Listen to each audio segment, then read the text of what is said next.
Pokoke kula niku lak teng donya niki lak teng luar negeri mesti sing kula parani pertama kali kudu Mekah Madinah.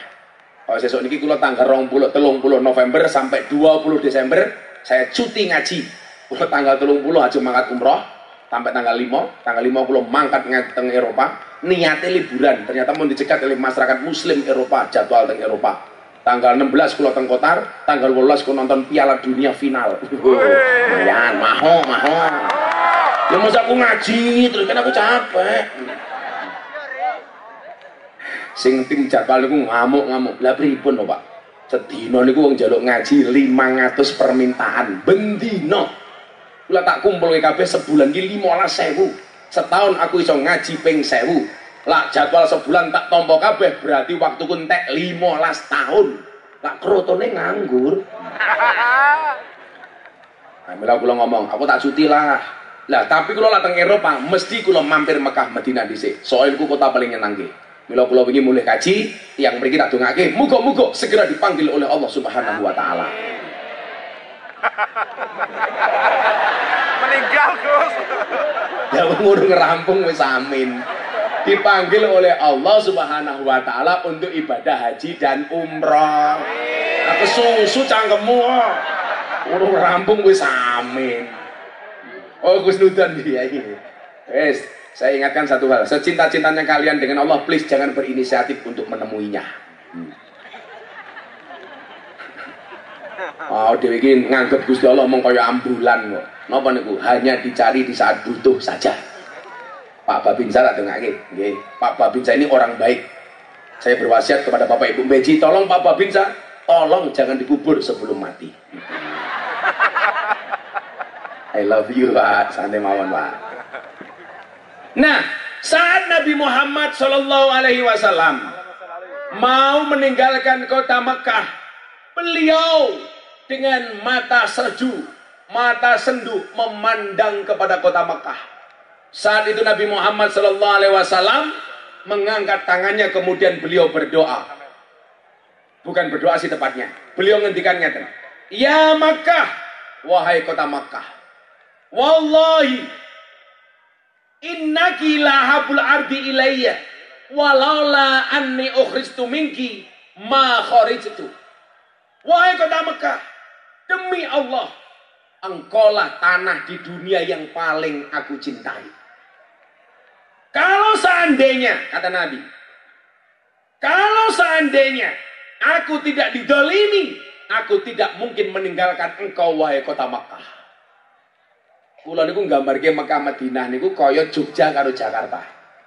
Mekah niku kaya Jakarta, Madinah niku kaya Jogja. Mila jenengan pirsani, muga-muga tiyang mriki diparingi enteng ziarah Mekah Madinah.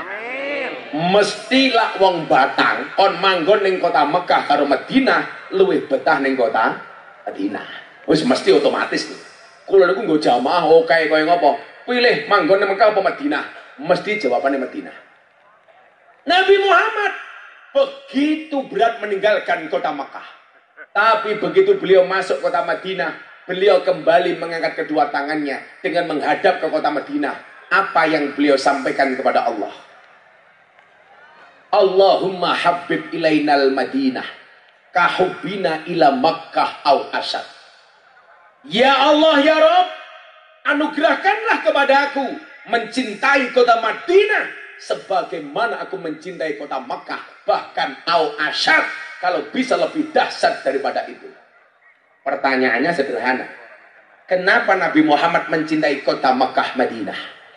Kenapa Nabi Muhammad mencintai tanah Arab? Jawabannya adalah karena Nabi Muhammad lahir di tanah Arab, beliau hidup di tanah Arab, beliau berjuang di tanah Arab, mensiarkan Islam di tanah Arab, beliau meninggal dimakamkan di tanah Arab. Itulah alasan kenapa beliau mencintai tanah Arab. Sekarang pertanyaannya, kenapa Miftah harus mencintai Indonesia? Karena Miftah lahir di Indonesia, besar di Indonesia, hidup di Indonesia, berjuang di Indonesia, dan besok mati dimakamkan di Indonesia. Itulah alasan kenapa kita mencintai Indo. Sing kula wingi jengkel, lah kula nganggo videotron biasanya saya tampilkan, Pak. Ono Ustadz Wahabi yang mengatakan begini, Pancasila itu bid'ah, mencintai tanah air itu kafir, kami mencintai kota Madinah. Yo kula kondo, yo kono kowe minggat wae urip ning kota Madinah, ora usah urip ning Indonesia. Lah kok iso-isone Pancasila bid'ah, mencintai tanah air kafir. Ini yang perlu saya sampaikan. Bapak Ibu, otak-otak seperti itu perlu dimoderasi. Makanya kenapa dikatakan khairul umuri awsatuha. Al-Baqarah 143 wa kadzalika ja'alnakum ummatan wasaton. Kita beragama dan berbangsa yang moderat saja.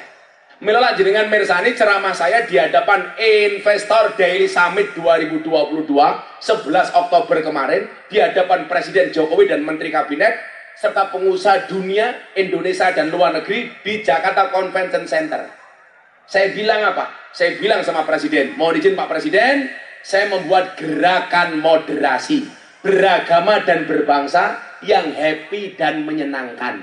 Tidak sedikit-sedikit menyesatkan, dikit-dikit mengkafirkan. Otak seperti itu perlu dimoderasi. Kalau saya sederhana, Gus, kenapa cinta Indonesia? Lah aku lahir di Indonesia, Cok. Gus Miftah lahir di Lampung. Aslinya ngendi? Ponorogo. Mbahmu sapa? Aku apal. Mbok urutnya sampai mbahku 15 aku apal, Bro. Miftah duwe bapak Muhammad Muradi, duwe bapak Muhammad Usman, duwe bapak Muhammad Boniran, duwe bapak Kiai Jalal Iman, duwe bapak Kiai Karyonawi, duwe mbok Nyai Madarum, duwe bapak Kiai Ilyas, duwe bapak nomor 9 Muhammad Besari Ponorogo. Makame teng Tegal Sari, gurune Pangeran Diponegoro. Jane sing Mekbit Diponegoro niku ngajine mboten teng Muhammad Besari, tapi teng putune Bahasan Besari.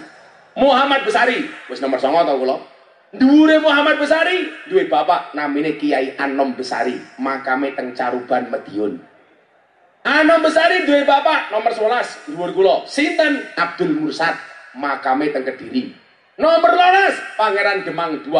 Nomor 13 Pangeran Demang 1. Nomor 14 munggah meneh duwe mbah kula namine Susuhan Wirasmoro. Duwe bapak meneh nomor 15 Panembahan Praworo. Munggah meneh 16 Sultan Trenggono. Munggah meneh 17 Raden Patah. Munggah meneh 18 Prabu Brawijaya. Aku apal, Bro. Kowe apal mbahmu itu 1 juta. Ayo. Banser sing ganteng iki ayo. Iki lak ning Yogya jenenge Irma. Irenge Masya Allah. Aku cinta banser pokoke. Rawa balik. Sawer Gus. Sawer. Sawer. Sawer banjir iki masak. Irma. Sedaya matamu sedaya. Pengajian amplop ora jelas. Nah, banjir. Rene ini kita sawer kowe. Ya. Mayan lah 200.000. Melu. Nah. Kowe ngopo melu-melu? Yo mesake. Semelu-melu barang. Kan aku jadi nggak enak. Wetenge aja gede-gede.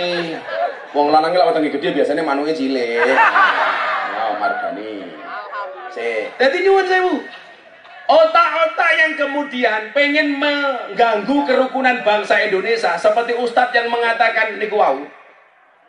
Pancasila bid'ah, mencintai tanah air itu kafir, kami mencintai kota Madinah saja. Loh, kowe kena cinta karo Madinah, kula yo cinta. Tapi jangan mengatakan orang yang mencintai tanah air dianggap kafir. Nyatanya kalau tidak ada resolusi jihad dipimpin oleh Mbah Hasim, Indonesia bisa kembali ke pangkuan Belanda. Peristiwa meninggalnya Jenderal Malabi.